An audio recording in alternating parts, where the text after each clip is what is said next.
ইসলামও কিন্তু আমাদের সর্বপ্রথম জিকির করতে বলেনি, সালাত আদায় করতে বলেনি, জাকাত দিতে বলেনি, হেজাব করতে বলেনি। ইসলাম সর্বপ্রথম আমাদেরকে যে বিষয়ে উদ্বুদ্ধ করেছে সেটা হচ্ছে জ্ঞান অর্জনের প্রতি আমাদেরকে উৎসাহিত করেছে, লার্নিং এর প্রতি উৎসাহিত করেছে, স্টাডি করা, রিসার্চ করা, এগুলোর ব্যাপারে উৎসাহিত করেছে। এবং এটার একটা ইন্সপায়ারেশন কিন্তু আমরা সাইয়েদনা ইদ্রিস আলাইহিস সালামের জীবনী থেকে পাই।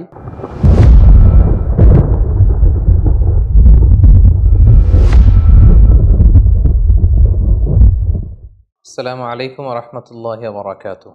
নাহমাদুহু ওয়া নুসাল্লি আলা রাসূলিহিল কারীম। আম্মা বা'দু ফাআউযু বিল্লাহি মিনাশ শাইতানির রাজীম। বিসমিল্লাহির রহমানির রহিম। ইদ্রিস আলাইহিস সালাম পবিত্র কালামুল্লাহ মাজিদে বর্ণিত ২৫ জন নবীর মধ্য থেকে ইদ্রিস আলাইহিস সালাম অন্যতম একজন নবী। পবিত্র কালামুল্লাহ মাজিদে খুব প্রেসাইজলি কেবলমাত্র ২টি সূরার ২টি আয়াতে আল্লাহ তাআলা ইদ্রিস আলাইহিস সালামের ব্যাপারে উল্লেখ করেছেন। যেমন সূরাত মারিয়ামে আল্লাহ তাআলা উল্লেখ করেছেন, ওয়াযকুর ফিল কিতাবি ইদরিস ইন্নাহু কানা সিদ্দীকান নাবিয়্যা ওয়া রাফা'নাহু মাকানান আলিয়্যা। অর্থাৎ হে নবী, আপনি কালামুল্লাহ মাজিদে কোরআনের ভেতর ইদ্রিসের কথা উল্লেখ করুন। নিশ্চয়ই তিনি ছিলেন সত্যবাদী একজন নবী এবং আমি তার সম্মানকে, মর্যাদাকে অনেক বেশি সুউচ্চ করেছি, আমি তাকে উচ্চ মর্যাদা দান করেছি। মারিয়ামের এই আয়াতটি ছাড়া সূরাতুল আম্বিয়ার আরও একটি আয়াতে আল্লাহ তাআলা সাইয়েদনা ইদ্রিস আলাইহিস সালামের কথা উল্লেখ করেছেন। সে আয়াতে কেবলমাত্র ওনার নামটি উল্লেখ করেছেন। আল্লাহ বলছেন, অন্যান্য নবীদের সাথে মিলিয়ে তিনি ইরশাদ করছেন, ওয়া ইসমাঈলা ওয়া ইদ্রিস ওয়া দাল কিফল কুল্লুম মিনাস সাবিরিন ওয়া আদখালনাহুম ফি রাহমাতিনা ইন্নাহুম মিনাস সালিহিন। অর্থাৎ ইসমাঈল, ইদ্রিস এবং যুল কিফল তারা প্রত্যেকেই ছিলেন ধৈর্যশীলদের অন্তর্ভুক্ত। তাদের প্রত্যেককে আমি আমার বিশেষ রহমত দিয়ে বেষ্টন করেছি এবং তারা ছিলেন সৎকর্ম পরায়ণশীলদের অন্তর্ভুক্ত ব্যক্তি।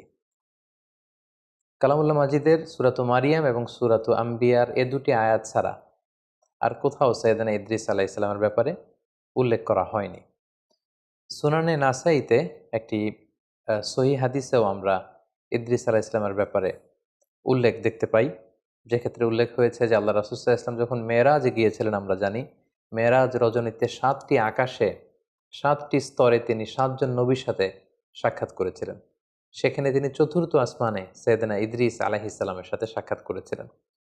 হাদিসের ভাষ্যটি ছিল এমন, সুম্মা আতাইনা সামা আর রাবিআ, ১ ২ ৩ করে আমি জিবরিল আলাইহিস সালামের সাথে আল্লাহ রাসূল সাল্লাল্লাহু আলাইহি ওয়াসাল্লাম বলছেন যে আমি চতুর্থ আসমানে এলাম। ফামিসলু যালিক, এর আগের আসমানগুলোতে যেভাবে জিজ্ঞেস করা হয়েছিল জিব্রাইলকে, তুমি কে, তোমার সাথে কে, তোমাদেরকে কি আসার পারমিশন দেয়া হয়েছে, এভাবে যত ফর্মালিটিজ আছে এগুলো সারা হয়েছে। ফাআতাইতু আলা ইদ্রিস আলাইহিস সালাম, আল্লাহর হাবিব সাল্লাল্লাহু আলাইহি ওয়াসাল্লাম বললেন, তখন হঠাৎ করে আমি ইদ্রিস আলাইহিস সালামের কাছে আসলাম। ফাসাল্লামতু আলাইহি, ওনাকে দেখেই আমি ওনাকে সালাম দিলাম। ফাকালা মারহাবান বিকা মিন আখিন ওয়া নাবিক, আমাকে দেখে সাইয়েদনা ইদ্রিস আলাইহিস সালাম বললেন, স্বাগতম হে আমার ভাই, হে প্রিয় নবী। স্বাগতম হে ভাই এবং হে নবী বলে তিনি আমাকে ওয়েলকাম বা সুস্বাগতম জানিয়েছেন। তাহলে কোরআনের দুটি আয়াত এবং সুনানে নাসাইর এই সহি বর্ণনাটি ছাড়া বেসিকলি ইদ্রিস আলাইহিস সালামের ব্যাপারে সহি বর্ণনা তেমন একটা পাওয়া যায় না। বেশিরভাগ বর্ণনাগুলোই হচ্ছে দঈফ বা দুর্বল চেইনের কিংবা ইসরায়েলি বর্ণনা, যেটাকে আমরা জিউস বা ক্রিশ্চিয়ান ট্রেডিশন বলে আখ্যায়িত করে থাকি। আল বিদায়া ওয়ান নিহায়ার গ্রন্থকার ইবনু কাসির আলাইহি রহমা, উনি বিদায় নিহায়াতে উল্লেখ করেছেন যে কানা আউয়ালু বানি আদম উতিয়ান নবুওয়াতা বাদা আদম ওয়া শীস, অর্থাৎ আদম আলাইহিস সালাম এবং ওনার সন্তান শীস আলাইহিস সালামের পরে সর্বপ্রথম যে ব্যক্তিকে নবুয়ত দেয়া হয় তিনি হচ্ছেন ইদ্রিস আলাইহিস সালাম। এবং নূহ আলাইহিস সালাম, উনি কি ইদ্রিস আলাইহিস সালামের আগে পৃথিবীতে নবী হয়ে এসেছেন, নাকি ইদ্রিস আলাইহিস সালাম নূহ আলাইহিস সালামের আগে পৃথিবীতে এসেছেন, এ নিয়ে গবেষকদের মধ্যে মতানৈক্য রয়েছে। কেউ কেউ বলেন যে নূহ আলাইহিস সালাম এসেছেন ইদ্রিস আলাইহিস সালামের পরে, কেউ কেউ বলেছেন নূহ আলাইহিস সালাম এসেছেন ইদ্রিস আলাইহিস সালামের আগে। অনেকে বলে থাকেন যে ইদ্রিস নামটি এসেছে মূলত আদ-দিরাসা থেকে, কারণ আরবিতে দারাসা ইয়াদরুসু মানে হচ্ছে টু স্টাডি, পড়া, অধ্যয়ন করা। ইদ্রিস আলাইহিস সালাম উনি খুব বেশি পড়াশোনা করতেন। ওনার আগের নবী শীস আলাইহিস সালাম এবং আদম আলাইহিস সালামের উপর যে সহিফাগুলো আল্লাহ তাআলা নাজিল করেছিলেন, এই সহিফাগুলো উনি খুব বেশি স্টাডি করতেন, খুব পড়তেন, খুব অধ্যয়ন করতেন। এজন্য ওনাকে ইদ্রিস নামে নামকরণ করা হয়েছে। সাইয়েদনা ইদ্রিস আলাইহিসসালাম ইরাকের বাবেল নগরীতে জন্মগ্রহণ করেন এবং পরবর্তীতে তিনি দাওয়া কাজে মিশরে গমন করেন এবং সেখানেই তিনি তাওহীদের দাওয়াত মানব মণ্ডলীর কাছে তিনি ছড়িয়ে দিয়েছেন। এবং সহিহ ইবনে হিব্বানের এক বর্ণনা অনুযায়ী আমরা জানতে পারি যে আল্লাহ তাআলা সাইয়েদনা ইদ্রিস আলাইহিসসালামের উপর 30টি সহিফা তিনি নাজিল করেছিলেন। সহিহ ইবনে হিব্বানের আরও একটি বর্ণনা থেকে আমরা আরও জানতে পারি, যেটি বিখ্যাত ঐতিহাসিক ইবনে ইসহাক ওনার গ্রন্থে উল্লেখ করেছেন যে ইদ্রিস আলাইহিসসালাম হচ্ছেন আউয়ালু মান খাত্তা বিল কলাম, পৃথিবীতে সর্বপ্রথম যিনি কলমের ব্যবহার করেছেন, কলম দিয়ে কালি দিয়ে যিনি সর্বপ্রথম পৃথিবীতে লেখালেখির প্রচলন ঘটিয়েছেন সেটা হচ্ছেন ইদ্রিস আলাইহিসসালাম। পাশাপাশি ওয়াখাতা সিয়াব, সর্বপ্রথম যিনি কাপড় সেলাই করেছেন, সুতা দিয়ে সুই দিয়ে কাপড় সেলাই করা, এই বুনন শিল্পের যে আবিষ্কার বা প্রচলন, এটাও সাইয়েদনা ইদ্রিস আলাইহিসসালামের মাধ্যমেই হয়েছে। এই যে বর্ণনাগুলো আমরা এখানে উল্লেখ করলাম, এগুলো ছাড়া সাধারণত আর যত বর্ণনা সাইয়েদনা ইদ্রিস আলাইহিসসালামের ব্যাপারে পাওয়া যায় এসবই হচ্ছে ইসরায়েলি বর্ণনা। বিশেষ করে ওয়ারাফা'নাহু মাকানান আলিয়্যা, আমি ইদ্রিসের মর্যাদাকে অনেক বাড়িয়েছি, অনেক সুউচ্চ মর্যাদার আসনে তাকে আমি আসীন করেছি। এ আয়াতের বর্ণনায় অনেক ইসরায়েলি এ আয়াতের ব্যাখ্যায় অনেক ইসরায়েলি বর্ণনা পাওয়া যায় যে ইদ্রিস আলাইহিসসালাম ও ঈসা আলাইহিসসালামের মতো জীবদ্দশায় ওনাকে আল্লাহ তাআলা আকাশে নিয়ে গিয়েছিলেন। একজন ফেরেশতার পাখায় ভর করে তিনি আকাশে চলে গিয়েছিলেন এবং সেই আকাশে বা জান্নাতে ওনার ইন্তেকাল হয়েছে, এই পৃথিবীতে তিনি ইন্তেকাল করেননি। এই বর্ণনাগুলো আসলে কোনো ইসলামিক ট্রেডিশন থেকে আমরা পাই না, এগুলো ইসরায়েলি বর্ণনা থেকে আমরা পাই। ফলে ইদ্রিস আলাইহিসসালামের এই জীবন কাহিনী যখন আমরা বর্ণনা করব, এক্ষেত্রে ইসরায়েলি বর্ণনার ভূমিকা ইসলামে কতটুকু এবং ইসরায়েলি বর্ণনা এটাকে গ্রহণ করা যাবে কি যাবে না, এ ব্যাপারে ইসলামী শরিয়ার হুকুম কি, এই বিষয়টি আমাদের কাছে স্পষ্ট হতে হবে সম্মানিত সুধী। এ পর্যায়ে আমরা হুকমুল ইসরাইলিয়াত, ইসরায়েলি যে বর্ণনাগুলো আছে, যেগুলো বাইবেলে আছে, ওল্ড টেস্টামেন্টে আছে, বা যেটাকে আমরা তালমুদ বলছি, অর্থাৎ ইহুদি এবং খ্রিস্টানদের যে বর্ণনাগুলো, সেগুলোর ব্যাপারে আমাদের ভূমিকা কি হবে।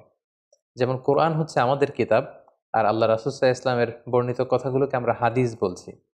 আমাদের আগে ইহুদি খ্রিস্টানদের অনেক নবী পৃথিবীতে এসেছিলেন, তাদের কাছে যে কিতাবগুলো এসেছিল আল্লাহর পাঠানো কিতাব, এবং সে সমস্ত রসুলরা যে সমস্ত কথাগুলো বলেছেন, তাদের নবীর যে হাদিস, এগুলোই বেসিকলি ইসরায়েলি বর্ণনা। ইসরায়েলি বর্ণনার ক্ষেত্রে খুব সোজাসাপটা 3টি কথা। 1 নম্বর কথা হচ্ছে, ইসরায়েলি বর্ণনার ক্ষেত্রে যদি কোরআন এবং সুন্নাহ সেই ব্যাপারটিকে অনুমোদন করে, সেটাকে সাব্যস্ত করে, সেটাকে সাপোর্ট করে, তাহলে সে সমস্ত ইসরায়েলি বর্ণনা নেওয়া যাবে, সেটাকে গ্রহণ করাতে কোনো সমস্যা নেই, এটা মাকবুল।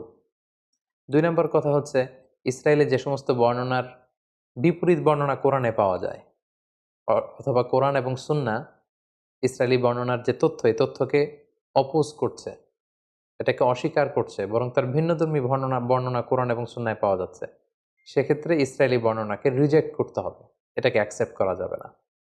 তাহলে প্রথম হচ্ছে, ইসরায়েলি বর্ণনার যে তথ্যগুলোকে কোরআন সুন্নাহ সাপোর্ট করে সেটা মাকবুল, সেটা গ্রহণযোগ্য, এটা গ্রহণ করা যাবে। দ্বিতীয়ত, ইসরায়েলি বর্ণনার কোনো তথ্যের বিপরীত বর্ণনা যদি কোরআন সুন্নায় পাওয়া যায়, সেক্ষেত্রে কোরআন সুন্নাহকে গ্রহণ করতে হবে, ইসরায়েলি বর্ণনা সেটা হচ্ছে মারদুদ, প্রত্যাখ্যাত, রিজেক্টেড। 3 নম্বর হচ্ছে, ইসরায়েলি কোনো বর্ণনায় যদি এমন কোনো কথা বা এমন কোনো তথ্য, এডিশনাল ইনফরমেশন পাওয়া যায়, যেটার ব্যাপারে কোরআন সুন্নায় কিছুই বলা হয়নি, হ্যাঁও বলা হয়নি, নাও বলা হয়নি, এটাকে সাপোর্টও করা হয়নি, এটাকে অপোজও করা হয়নি, সেক্ষেত্রে আল্লাহ রাসূল সাল্লাল্লাহু আলাইহি ওয়াসাল্লাম বলেছেন, হাদ্দিসু আন বানি ইসরাঈল ওয়ালা হারাজ, তোমরা চাইলে বনি ইসরায়েলের এই বর্ণনাগুলোকে তোমরা বর্ণনা করতে পারো, এতে কোনো সমস্যা নেই। তো সেক্ষেত্রে আমরা তাসদীক এবং তাকযীব কোনোটাই করতে পারবো না। আমরা খুব আজমাতের সাথে বলতে পারবো না যে সুলাইমান আলাইহিস সালামের সময়কালে এই ঘটনাটা ঘটেছিল, এ ব্যাপারে কোরআন সুন্নায় কিছু নেই, ইসরায়েলি বর্ণনায় এটা পাওয়া যায়, সো এটা সত্য না, এটা সত্য, এটা বলা যাবে না। আবার এই বর্ণনাটা মিথ্যা, এটা ডাহা মিথ্যা কথা অনেকে এরকম বলে বেড়ায় যে এটা ইসরায়েলি বর্ণনা, এটা তো মিথ্যা না, এটাকে মিথ্যাও বলা যাবে না। কোরআন সুন্নাহ সাপোর্টও করেনি, কোরআন সুন্নাহ রিজেক্টও করেনি, এরকম কোনো এডিশনাল ইনফরমেশন যদি ইসরায়েলি বর্ণনায় পাওয়া যায়, অর্থাৎ ইহুদি এবং খ্রিস্টানদের যে সোর্স, তাদের যে কিতাব বা তাদের যে হাদিস, সেখান থেকে যদি পাওয়া যায় এডিশনাল কোনো ইনফরমেশন, সেটাকে তাসদীক তাকযীব, অর্থাৎ এটাকে গ্রহণ বর্জন কোনোটাই করা যাবে না, জাস্ট বর্ণনা করা যাবে। একটা ঘটনা পরম্পরাকে মেলানোর জন্য বর্ণনা করা যেতে পারে। যেমন লেটস সে ইদ্রিস আলাইহিস সালামের প্রেক্ষাপট যদি আমরা বলি, কালামুল্লাহ মাজিদে শুধু 2টা আয়াতে খুব সংক্ষিপ্ত পরিসরে ওনার বর্ণনা আল্লাহ তাআলা দিয়েছেন। এবং সহিহ সুন্নাতে আমরা দেখেছি চতুর্থ আসমানে মেরাজের রাতে আল্লাহ রাসূল সাল্লাল্লাহু আলাইহি ওয়াসাল্লাম ইদ্রিস আলাইহিস সালামের সাথে সাক্ষাৎ করেছেন। এগুলো ছাড়া যত বর্ণনাই আছে সবই দঈফ, আর বাকি সবই হচ্ছে ইসরায়েলি বর্ণনা। সো একজন নবীর ব্যাপারে ইন ডিটেইল যদি কারো জানার আগ্রহ থাকে বা আগের ঐতিহাসিক দৃষ্টিকোণ থেকে জিউস ট্র্যাডিশনে, খ্রিস্টান ট্র্যাডিশনে কি পাওয়া যায় এগুলো নিয়ে গবেষণা করা, এগুলো বর্ণনা করা, এগুলো জানা, এতে কোনো সমস্যা নেই। কিন্তু এডিশনাল ইনফরমেশনগুলোর ক্ষেত্রে ইসরায়েলি বর্ণনার কোনো এডিশনাল তথ্য যদি আমরা নেই, সেটা সত্য কি মিথ্যা খুব কনফিডেন্সের সাথে এটা কোনোটাই বলার সুযোগ নেই। প্রয়োজনের খাতিরে জানার জন্য কৌতূহলবশত আমরা সেগুলো বর্ণনা করতে পারি। এবং মানুষ মাত্রই কৌতূহলী আমরা জানি, যাদের অনুসন্ধিৎসু মাইন্ড আছে, খুব কিউরিয়াস, জানতে মনে চায় যে কি হয়েছিল, কোথায় এসেছিলেন, তার জীবন পরিক্রমায় কি ঘটেছিল, তারা ইসরায়েলি বর্ণনা বাইবেল থেকে এগুলো আমরা জানতে পারি।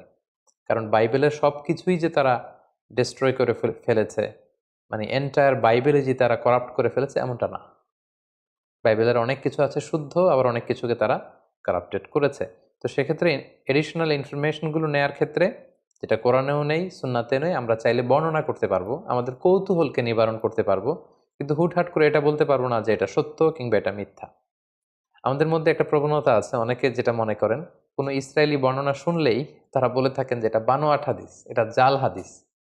এটা আসলে এক ধরনের অজ্ঞতা, কারণ এটা তো হাদিসই না, এটা তো আল্লাহ রাসূল সাল্লাল্লাহু আলাইহি ওয়াসাল্লামের কথা নন, আল্লাহ রাসূল সাল্লাল্লাহু আলাইহি ওয়াসাল্লাম তো এটা বলেননি। ফলে এটা জাল হাদিস বা বানোয়াট হাদিস বলার সুযোগ নেই, কারণ এটা হাদিসই নয়, এটা আল্লাহ রাসূল সাল্লাল্লাহু আলাইহি ওয়াসাল্লাম বলেননি, এটা ওনার কথা নয়, বরং এটা হচ্ছে ইসরায়েলি ট্রেডিশন। তাহলে খুব সংক্ষেপে আমরা এটা বলবো যে ইসরায়েলি বর্ণনা যদি কোরআন সুন্নাহ দ্বারা সাপোর্টেড হয় আমরা গ্রহণ করব, যদি রিজেক্ট করা হয় এটাকে বর্জন করব। আর যে ব্যাপারে কোরআনে হাদিসে আমাদেরকে কিছুই বলা হয়নি, কিন্তু ইসরায়েলি বর্ণনায় আমরা বিভিন্ন নবীদের ব্যাপারে, বিভিন্ন ঘটনার ব্যাপারে এক্সট্রা এডিশনাল তথ্য পাই, সেটা আমরা বর্ণনা করতে পারবো। কারণ আল্লাহর হাবিব সাল্লাল্লাহু আলাইহি সাল্লাম বলেছেন যে লা তুসাদ্দিকু আহলাল কিতাবি ওয়া লা তুকাযযিবুহুম, এ জাতীয় বর্ণনার ক্ষেত্রে তাদেরকে সত্যবাদী মিথ্যাবাদী, এই বর্ণনাটা সত্য কিংবা মিথ্যা এটা কোনোটাই বলো না। ওয়াকুলু আমান্না বিল্লাহি ওয়া মা উনজিলা ইলাইনা ওয়া মা উনজিলা ইলাইকুম, বরং এটা বলো যে আমরা বিশ্বাস করি, যেটা আমাদের উম্মতে মুহাম্মাদের উপর যেটা নাজিল হয়েছে এটাও আমরা বিশ্বাস করি কোরআন হিসেবে, এবং তোমাদের কাছে আল্লাহর পক্ষ থেকে যেটা সঠিকভাবে নাজিল হয়েছিল সেটার উপরে আমরা বিশ্বাস স্থাপন করি।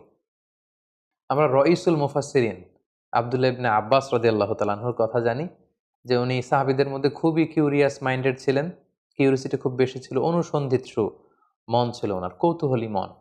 ফলে নবীদের ব্যাপারে কোরআনে কোনো আয়াত নাজিল হলে তাদের আগের ঘটনার আগের প্রেক্ষাপট, পরের প্রেক্ষাপট, এগুলো মিলাবার জন্য, জানবার জন্য উনি অনেক ইহুদি পণ্ডিতের কাছে যেতেন, যে জিজ্ঞেস করতেন যে ব্যাপারে তোমাদের কিতাবে কিছু আছে কিনা।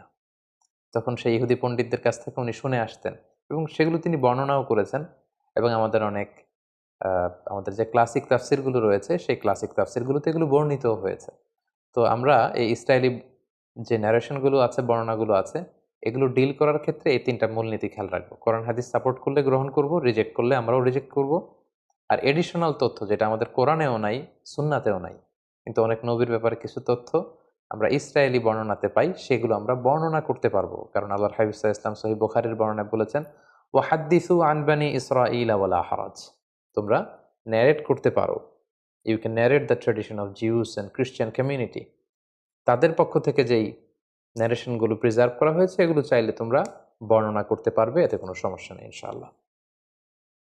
সম্মানিত সুধী, তাহলে সংক্ষিপ্ত পরিসরে ইদ্রিস আলাইহিস সালামের জীবন কাহিনী থেকে কোরআন সুন্নাহর আলোকে আমরা যা জানলাম, সেগুলো থেকে যদি আমরা কিছু লাইফ লেসন এখন বের করতে চাই যে ইদ্রিস আলাইহিস সালামের এই জীবনী থেকে আমাদের জন্য শিক্ষা কি, সেক্ষেত্রে আমরা কয়েকটি লেসন আমরা এখান থেকে শিক্ষা বের করে নিয়ে আসতে পারি। প্রথমত বলবো যে আমরা জেনেছি উনি হচ্ছেন আউয়ালু মান খাত্তা বিল কলম। এই যে আমরা কলম দিয়ে লিখি, এই লেখার হস্তলিখন পদ্ধতির আবিষ্কারক হচ্ছেন সাইয়েদনা ইদ্রিস আলাইহিস সালাম, আল্লাহর প্রিয় একজন নবী। তাহলে হি ক্রিয়েটেড দ্য হ্যান্ড রাইটিং, তিনি সর্বপ্রথম পৃথিবীতে কলম দিয়ে কিছু লিখেছেন এবং এই লেখার এই প্র্যাকটিস তিনি চালু করেছেন, এই তথ্যটা কিন্তু আমরা পাই। দ্বিতীয় যে ব্যাপারটি আমরা ইদ্রিস আলাইহিস সালামের জীবনী থেকে পাই সেটা হচ্ছে সাইয়েদনা ইদ্রিস আলাইহিস সালাম অত্যন্ত বেশি জ্ঞানানুরাগী ছিলেন, শিক্ষানুরাগী ছিলেন। তিনি জ্ঞান অর্জন করতে চাইতেন, তার প্রমাণ হচ্ছে ওনার আগের নবী শীস আলাইহিসসালাম এবং পৃথিবীর প্রথম নবী আদম আলাইহিসসালামের উপর আল্লাহ তাআলা যে সমস্ত সহিফাগুলো নাজিল করেছিলেন এগুলো তিনি খুব বেশি পড়তেন, খুব বেশি অধ্যয়ন করতেন, সেখান থেকে জানতে চাইতেন, শিখতে চাইতেন এবং ইসলামে জানা শিখাটাকে কিন্তু আমাদের জন্য আবশ্যক করেছে এবং খুব বেশি গুরুত্ব দিয়েছে। আমরা জানি যে আমাদের কোরআনুল কারীমের প্রথম বাণী হচ্ছে জানো, পড়ো, ইকরা, read in the name of your lord who has created. পড়ো তোমার প্রভুর নামে যিনি তোমায় শিক্ষা দিয়েছেন।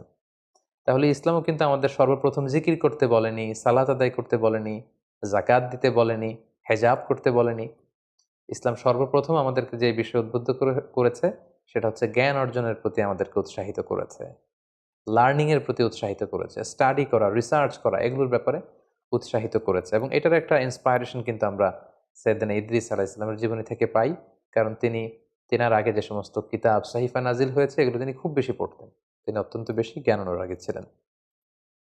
৩ নম্বর যে বিষয়টা আমরা জানতে পারি সেটা হচ্ছে বুদ্ধিবৃত্তিক যে চর্চা, এটার সূচনা বা গোড়াপত্তনও কিন্তু ওনার সময়কাল থেকে হয়। তিনি বাবেলে জন্মগ্রহণ করেছিলেন ইরাক এলাকায়।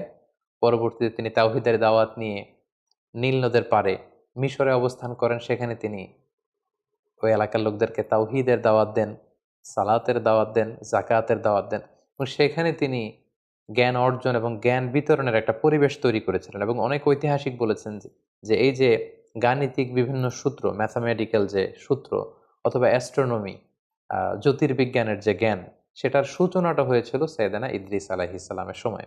এবং আমরা জানি যে মিশরীরা হচ্ছে এক্ষেত্রে পাইওনিয়ার।